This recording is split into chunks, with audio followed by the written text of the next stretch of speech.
The first thing he noticed was the sound. Not the clatter of plates, not the hum of refrigerators, not even the late-night chatter of tired workers. It was the sound of exhaustion, slow, heavy breathing coming from behind a wall of rising steam. The Undercover CEO froze, his hands still wet from the sink, as he watched the dishwasher in the corner struggle to stay on his feet.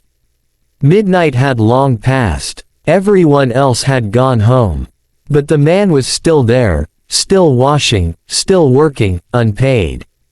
Before we go deeper into this emotional story, take a moment right now. If you believe in kindness, second chances, and humanity, please like this video, comment where you're watching from, share it with someone who needs hope today, and subscribe to the channel.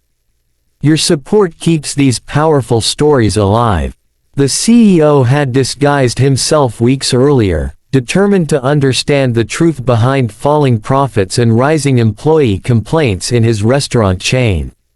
He wore simple clothes, introduced himself as a temporary worker, and blended into the background like a shadow. Most days were ordinary, long hours, busy customers, tired staff. But that night was different. That night changed everything. The dishwasher's name was Armin. He was thin, pale, and looked far older than his age. His hands were rough, cracked, and trembling from hours of soaking in hot water. His shirt was damp with sweat, his shoulders heavy with a weight invisible to others. Yet he kept moving, scrubbing plate after plate with quiet determination, as if stopping would cause his entire world to collapse. The CEO had checked the employee logs earlier. Armin was not scheduled for that shift.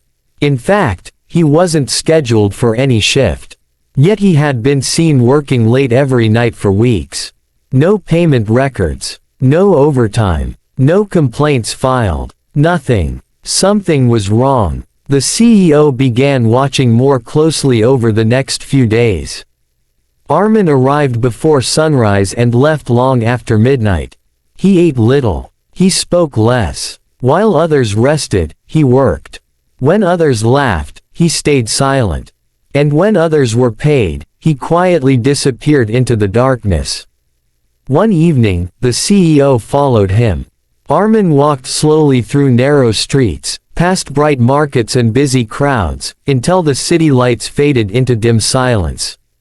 He reached an old, broken building at the edge of town.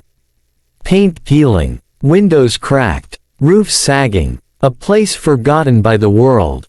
Inside, the CEO saw something that made his chest tighten. A small room, one flickering bulb, a thin mattress on the floor. And lying there, a frail woman, coughing weakly under a worn blanket. Armin knelt beside her, placing a small bag of medicine on the floor. His hands shook as he poured water into a cup and helped her sit up. He looked exhausted, but his eyes were filled with something powerful: love. Pure, desperate love. The CEO stepped closer, unnoticed, his heart pounding. The woman was Armin's mother. She was very sick, her body weak from illness, her breath shallow, her face pale. Beside her lay hospital papers, unpaid bills, and prescriptions stamped with urgent warnings. The CEO realized the truth in a single crushing moment. Armin wasn't working unpaid because he was forced to. He was working unpaid because he was desperate. He had begged the restaurant manager for extra shifts, but the company had frozen payroll due to budget cuts. So Armin offered to work anyway, cleaning, washing, lifting, just so he wouldn't lose his job. He hoped one day the manager would approve his pay. He hoped one day he could save enough to treat his mother. He hoped, because hope was all he had. But hope was fading. Days turned into weeks. Armin grew weaker. His steps slower. His hands more fragile. Yet he never stopped. Then came the night everything broke. The kitchen was unusually busy.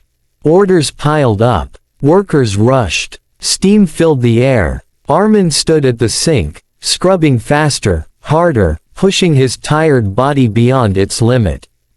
His vision blurred. His breathing grew heavy. And then, he collapsed. Plates shattered across the floor. Workers shouted. Someone called for help. The CEO ran forward, catching Armin before his head struck the tiles. His body was burning with fever. His pulse weak. His face pale like winter ash.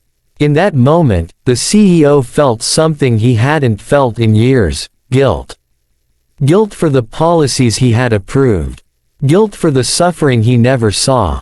Guilt for the human story hidden behind numbers and profits. Armin was rushed to the hospital. The CEO followed silently, no longer just an observer. When doctors revealed Armin had severe exhaustion, malnutrition, and untreated infection, the CEO's heart sank deeper. But the real blow came moments later. Armin's mother had been admitted earlier that same day, critical condition. 2 lives. 1 struggle. 1 silent cry for help. That night, the CEO made a decision. The next morning, he walked into headquarters, removed his disguise, and called an emergency meeting. Managers, executives, and supervisors gathered, confused and tense. The CEO placed a single file on the table, Armin's file. No salary, no overtime, no protection, only suffering. Silence filled the room as the CEO spoke, not with anger, but with pain. He spoke of humanity, of responsibility, of the invisible workers holding the company together. He spoke of Armin, a man who worked unpaid not for profit, but for love. A man who fought exhaustion not for ambition, but for survival. And then he gave his orders. All unpaid wages, cleared immediately. Medical expenses, fully covered. Employee welfare program, rebuilt from the ground up. No worker would ever suffer in silence again. Days later, Armin opened his eyes in the hospital. Weak, confused, alive. Beside him stood the CEO, not as a boss, but as a human being. Armin learned the truth. About the undercover days. About the investigation. About the help. Tears rolled down his face, not of sadness, but of relief. His mother received treatment. Slowly, her health improved. Bills were paid. Food returned to their home. Light returned to their lives. Months passed. The restaurant changed. Workers smiled more. Managers listened more. And Armin, once a silent shadow in the corner, became a symbol of strength, dignity, and quiet courage. But the story doesn't end there. Because one evening, long after the storm had passed, the CEO returned to the kitchen, not in disguise, but openly. He watched as Armin trained new workers, guiding them patiently, gently, with kindness born from pain. The CEO realized something powerful. Sometimes, the strongest people are not those with wealth, power, or titles. Sometimes, the strongest are those who suffer silently, yet keep going. Before we reach the final moments of this story, here is a special request. Comment the word hope below if you believe even the darkest nights can lead to brighter days. That night, as the restaurant lights dimmed and the city fell quiet, the CEO stood outside watching Armin walk home, not with exhaustion, but with peace. For the first time, Armin's steps were steady. His shoulders light, his heart calm, because someone finally saw him. Someone finally cared. And sometimes, that is all it takes to change a life. If this story touched your heart, if it reminded you of kindness, sacrifice, and humanity, please take a moment to like this video, share it with someone who needs hope, and comment your thoughts below. Your engagement helps spread stories that inspire, heal, and remind the world that compassion still exists. Because somewhere tonight, someone is still working in silence, still fighting unseen battles, still hoping that one day, someone will notice. And maybe, that someone could be you.